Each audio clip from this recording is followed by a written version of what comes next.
creation. It is a human activity. And it starts from very young. We are natural nonsense makers. Tchaikovsky wrote a book called From 2 to 5. He was writing under the communist rule. And the communists, as I was mentioning before, they didn't like nonsense. They thought it was destructive to children. And they outlawed it in certain areas. Tchaikovsky, actually, as a member of the Communist Party, but as a careful scientist, wanted to argue the opposite, wanted to argue that, contrary to everything that the communists were saying, that nonsense was perhaps the most crucial element in the way children learn. That's right. And he was talking about, particularly from 2 to 5, well said. The ages. Mm-hmm. And absolutely, he gives a very full argument about the developmental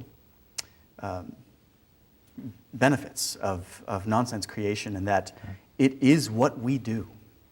It is what our brains do. We play with things. Children learn by playing. Yes. And nonsense is a kind of play. The ultimate manifestation of Yes. it. It's that place in which the imagination is at free play. Yes. To create potential meanings for us.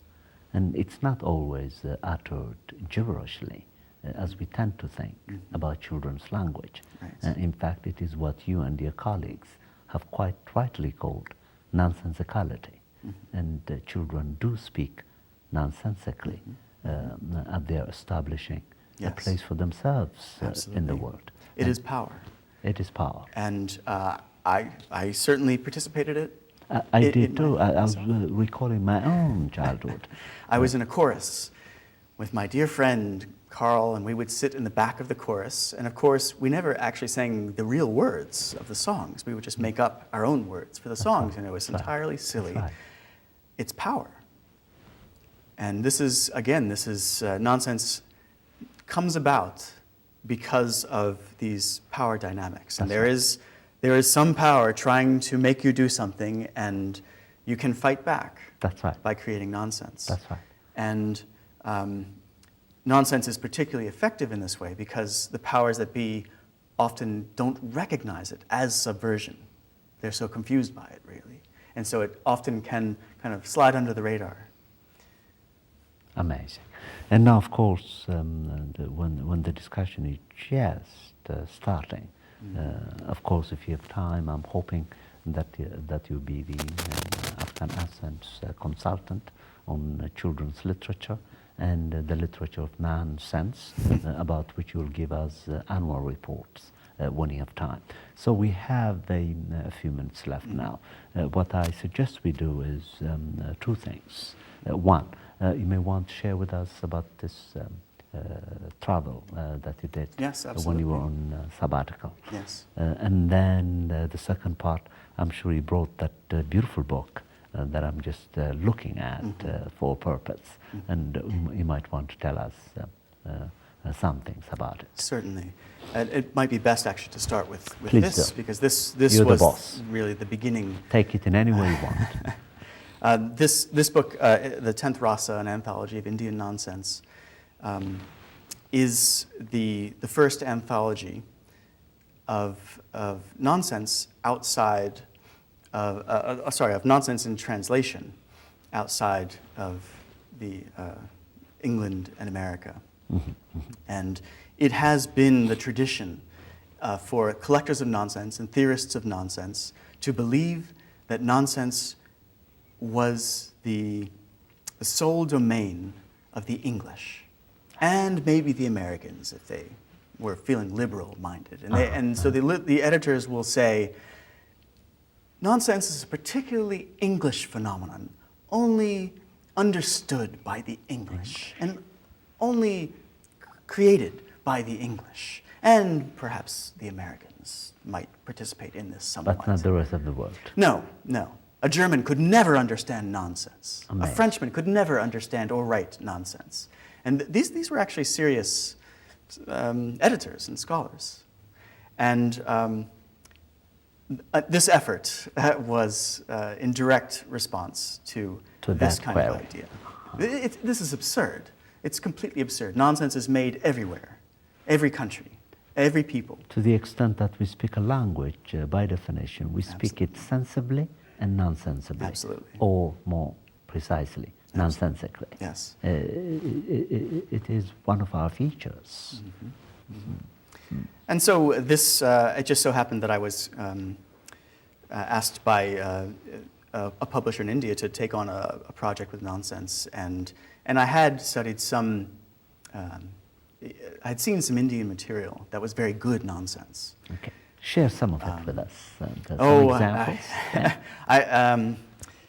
I suppose I could give you just a little bit That would be wonderful. from the king of Indian nonsense, whose name is Shukumar Roy. Okay. He is Bengali, wrote in Bengali. And this was translated by Sampurna Chatterjee, who is a brilliant translator of Bengali. And the title is Glibberish Gibberish. Glibberish gibberish. Glibberish gibberish. Come, happy fool, whimsical, cool, come dreaming, dancing, fancy-free, come mad musician, glad glusician, beating your drum with glee. Come, oh come, where mad songs are sung without any meaning or tune. Come to the place where without a trace your mind floats off like a loon. Come scatterbrain up tidy lane, wake, shake, and rattle and roll. Come lawless creatures with willful features, each unbound and clueless soul. Nonsensical ways, topsy-turvy gaze, stay delirious all the time. So come, you travelers, to the world of babblers and the beat of impossible rhyme. A great Indian. Sounds very poetic also. Oh, yes. Nonsense is beautiful. And the greatest nonsense is usually the most beautiful nonsense. I see. Now, Shukumar Roy was writing under the British occupation. I see. This book called Abul Tabal came out, I think it was 1923. And so he was very much writing under the English occupation. And these pieces are often quite subversive.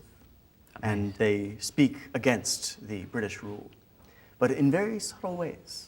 So he was never accused, really, of going against the British. And Because yet they did not understand it. they didn't understand. And, of course, the volume of Abul Tabal was ostensibly for children. And so, again, the authorities didn't really pay it much attention. Because it's for children. Yeah, it's for children. How could it be? How could it have anything? It has of nothing meaning? to do with us adults. Yeah, yeah. We've transcended this. Yeah. It's for kids. Yeah. That's So amazing. this is that's just one example. But I traveled all around India. I tried to get every major region of India. I tried to get every major language in India What to an have it undertaking. represented here. In terms of folk literature, so half of this anthology is folk material, songs, games, rhymes, you name it, any kind of folk literature. The other half is literary nonsense, more kind of intentionally written nonsense. And there's even some pop culture. Some of the Bollywood film has some wonderful nonsense in it. Do you have some of it to Oh, read sure, to us? sure. Great, if you can read some. Oh, yes, absolutely. Yeah, there it is. So, a classic film is called Amar Akbar Anthony from 1977. And it has the great Amitabh Bachchan, who's the great star of Bollywood. I'll have to describe the scene for you. Please do, please do. So you get the We have context. time. Do we have some time? Yes, we have about 5 minutes, I think. Okay. And so, in this scene, it's an Easter celebration, and you see a lot of Indians dancing to Western music, and they're dressed in Western ways. And a giant egg is wheeled out onto the stage, giant egg, and it says "Happy Easter" on it. And the egg opens up, and inside you have Amitabh Bachchan, who's playing the character of Anthony Gonsalves. And he's sitting there, and he's dressed every inch the English gentleman. I see. Top hat, monocle, umbrella. The whole scene. The whole thing. Very, as British as you can possibly be. And he stands up, and they get very excited. They see him.